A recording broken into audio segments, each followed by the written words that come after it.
জরাজীর্ণ ভবন থাকায় টিনশেড ঘরে চলছে পাঠদান কর্মসূচি। পর্যাপ্ত শিক্ষক থাকলেও শিক্ষার্থীর তুলনায় শ্রেণীকক্ষ না থাকায় গাদাগাদি করে বসতে হচ্ছে শিক্ষার্থীদের। জায়গার সংকুলান না হওয়ায় 2 জনের বেঞ্চে বসতে হচ্ছে 4 জন শিক্ষার্থীকে। শব্দের কারণে তারা মনোযোগ দিতে পারে না। 2টি শ্রেণীকক্ষকে মাঝখানে বেড়া দিয়ে করা হয়েছে 3টি শ্রেণীর কক্ষ। এতে শিক্ষক শিক্ষার্থীরা বিপাকে পড়েছে। শিক্ষা কার্যক্রম চালাতে সীমাহীন দুর্ভোগ পোহাতে হচ্ছে। অনেক তদবির চেষ্টা করেও কোনো সুরাহা মিলছে না। চিত্রটি পিরোজপুর জেলার নাজিরপুর উপজেলার সদর ইউনিয়নের পশ্চিম কাঠালিয়া সরকারি প্রাথমিক বিদ্যালয়ের। বিদ্যালয় সূত্রে জানা যায়, বর্তমানে বিদ্যালয়টি প্রাক প্রাথমিক থেকে 5ম শ্রেণীতে প্রায় শতাধিক শিক্ষার্থী থাকলেও নেই পর্যাপ্ত বেঞ্চ ও শ্রেণীকক্ষ। এতে পাঠদান করানো আরো কঠিন হয়ে যাচ্ছে। আমাদের টিনের ঘরে ক্লাস করতে অনেক কষ্ট হয়, গরমে অনেক গরম লাগে। আমাদের স্কুল নতুন একটা হোক, এটা আমরা চাই। স্কুলের কাগজ, তারপর টেবিল সবকিছু মানে পানিতে ভেসে নষ্ট হয়ে যায়। স্কুলে পানি ওঠে, স্কুলে অনেক আর কি ক্ষতি হয়। বিদ্যালয়টির শিক্ষার্থী, অভিভাবক ও শিক্ষকরা অভিযোগ করে বলেন, বিদ্যালয়টিতে দীর্ঘদিনেও ছোঁয়া লাগেনি উন্নয়নের। বিদ্যালয়ের শিক্ষার্থীর সংখ্যা প্রায় শতাধিক, শিক্ষক রয়েছেন 5 জন। বিদ্যালয়ের ফলাফল সন্তোষজনক। দীর্ঘদিনের ভবন সংকটের কারণে শিক্ষা কার্যক্রম ব্যাহত হচ্ছে এবং দিনে দিনে শিক্ষার্থীর সংখ্যাও কমে যাচ্ছে। খোঁজ নিয়ে জানা যায়, 1972 সালে বিদ্যালয়টি স্থাপন করা হয়।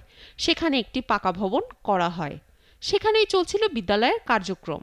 সেটি জরাজীর্ণ হয়ে যাওয়ার পরে 2018 সালে পুরাতন ভবনের পাশে 2 কক্ষের একটি টিনের ঘর তৈরি করা হয়। সরেজমিনে গিয়ে দেখা গিয়েছে, একটি টিনের ঘরে চলছে বিদ্যালয়ের কার্যক্রম। এই ঘরের মাঝখানে বেড়া দিয়ে 4টি ছোট কক্ষ বানানো হয়েছে। একটি কক্ষে শিক্ষকেরা দাপ্তরিক কাজ করছেন, অন্য 3টি কক্ষে শিশু থেকে 5ম শ্রেণী পর্যন্ত 6টি শ্রেণীর পাঠদান করা হচ্ছে।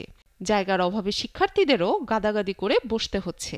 এ সময় বিদ্যালয়টির শিক্ষার্থীরা জানায়, ক্লাসে বসার জায়গা পাওয়া যায় না, বেঞ্চে গাদাগাদি করে বসতে হয়। পাশের কক্ষের চেঁচামেচিতে কি পড়ানো হয় তাও ঠিকমতো বোঝা যায় না। ভারপ্রাপ্ত প্রধান শিক্ষক মনিকা মণ্ডল জানান, আমি আছি 2015 সাল থেকে।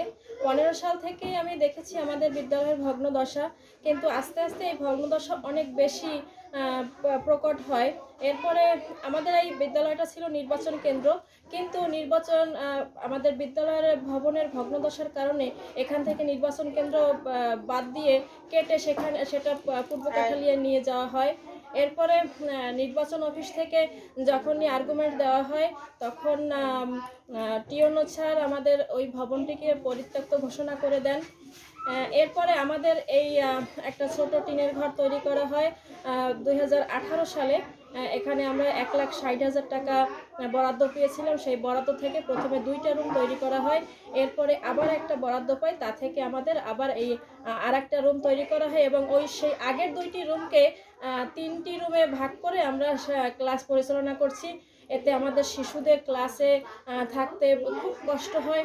আমাদের বেঞ্চের পর্যাপ্ত ব্যবস্থা নাই।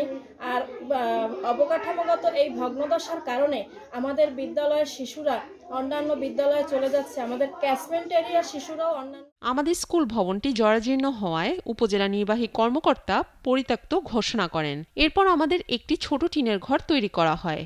2018 সালে এখানে আমরা 1,60,000 টাকা বরাদ্দ পেয়েছিলাম। এজন্য ঊর্ধ্বতন কর্তৃপক্ষের কাছে আমার একান্ত আবেদন, যাতে আমাদের এই বিদ্যালয়ে একটি সুন্দর ভবন নির্মাণ করা হয়। উপজেলা প্রাথমিক শিক্ষা অফিসার মোসা হেনায়েরা বেগম বলেন, প্রধান শিক্ষক ভবন বরাদ্দ পাওয়ার জন্য আবেদন করলে আমরা ব্যবস্থা গ্রহণের চেষ্টা করব।